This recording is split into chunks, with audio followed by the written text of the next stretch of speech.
আসসালামু আলাইকুম রহমতুল্লাহ। আশা করি আল্লাহর রহমতে আপনারা সবাই ভালো আছেন। আজকের গল্পটি শুনলে বুঝতে পারবেন আল্লাহর উপর বিশ্বাস কিরকম রাখা উচিত।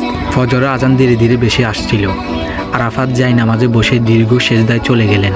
তার কণ্ঠ কাঁপছিল আর বলছিল, রব্বানা হাবলানা মিন আজওয়াজিনা ওয়া যুররিয়াতিনা কুররাতা আইয়ুন ওয়াজআলনা লিল মুত্তাকিনা ইমামা। হে আমাদের রব, আমাদের স্ত্রী ও সন্তানকে দাও চোখের শীতলতা, আর আমাদের মুক্তাতিদের জন্য আদর্শ বানাও। ঠিক সেই সময় শহরের অন্য প্রান্তে সুলতানা জানালার পাশে দাঁড়িয়ে হাত তুলে, তার ঠোঁটেও একই আয়াত। তারা তখন জানতো না এই আয়াত, এই দোয়া দুটোই আলাদা হৃদয় থেকে এক আকাশে উঠে গেছে। তাদের প্রথম দেখা হয়েছিল মসজিদের লাইব্রেরিতে।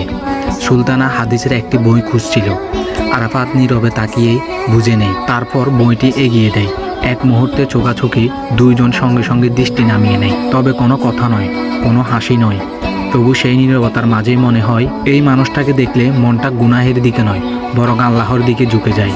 দিন যায়, মাস যায়, তারা কথা বলে না, কিন্তু দুয়াতে একে অপরের মতো কাউকে চায়। সুলতানা ভাবে, যে মানুষ আল্লাহকে ভয় করে সে কখনো আমাকে কাঁদাবে না। এইদিকে আরাফাত ভাবে, যেই নারী দৃষ্টিকে সঙ্গত রাখে সে সংসারকে আমানত মনে করবে। তারা প্রেমে পড়ে না, তারা সবর করে। এক রাতে আরাফাত তার মায়ের কাছে বললে, আম্মু, আমি এমন একজন স্ত্রী চাই যাকে নিয়ে সূরা ফুরকানের এই আয়াতটা নিজের জীবনে বাস্তব করতে পারে।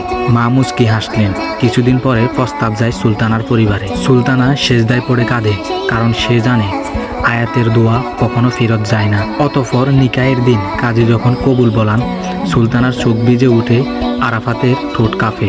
নিকা শেষে আরাফাত ধীরে বলেন, আজ তুমি শুধু আমার স্ত্রী নও, তুমি আমার সেই দোয়া যেটা আমি সূরা আল ফুরকানে পড়তাম। আর সুলতানা নিচু স্বরে উত্তর দেয়, আর তুমি আমার চোখের শীতলতা, ইনশাআল্লাহ। এই ভালোবাসা চোখে চোখ রেখে শুরু হয়নি, হাত ধরে গড়ে ওঠেনি। এই ভালোবাসা শুরু হয়েছিল কোরআনের আয়াত দিয়ে, শেষ হয়েছিল নিকায়ে। এর মাঝে ছিল আল্লাহর বরকত।